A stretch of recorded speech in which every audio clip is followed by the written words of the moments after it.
most kids don't ask to attend school in other cities, but she said, sure, you can come to my school. So it was at this school that I met and befriended many girls, one of whom, Roxanne, was particularly kind to me. And she offered to take me to downtown Vancouver to show me the biggest department store they had at the time there. It was called Woodward's. And it was at Woodward's that I found something I truly, truly loved. It was a denim skirt with wood buttons down the front and a tie at the top.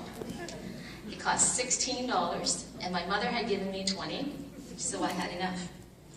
I still remember smiling all the way home, holding that plastic bag with a skirt inside on the bus. And that night, I would sleep with that skirt beside me on the pillow. But you know, a funny thing happened to me the next morning. I started to feel guilty because my mother made $1 for each dress she sewed. You can do the math, right? 16 dresses. Just too much. Couldn't do it. So I called Roxanne and I said, can you take me back to Woodward's?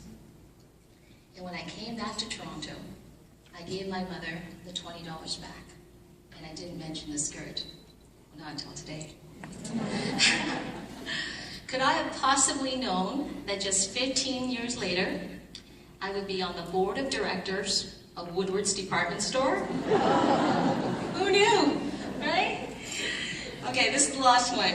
When I graduated from the business school at the University of Western Ontario, with no connections to the financial or investment world, could I have possibly predicted that 10 years later I would be the president of the Toronto Society of Financial Analysts? And that 10 years later I would start a company that would invest in companies around the world, and that our track record of performance for the last 16 years would be in the first quartile of all managers managing international equities in Canada, and that our returns would be almost double that of the market over this time period.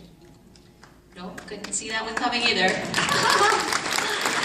But here's the thing, okay? Here's the thing. You cannot do these things without people believing in you, giving you a chance, and lending you a hand. So these people include Heather Hunter, who hired me into my first job, Paul Fink, who told me I was the star analyst, Prem Watsa, who actually taught me very early in my career to be courageous when others are afraid, and who actually put me on the board of Woodward's. My partners at RBC and PH&N, starting with John Montalbano here, and that I greatly admire. He's smart, he's hardworking, got the biggest heart. I'm so privileged to call him my friend.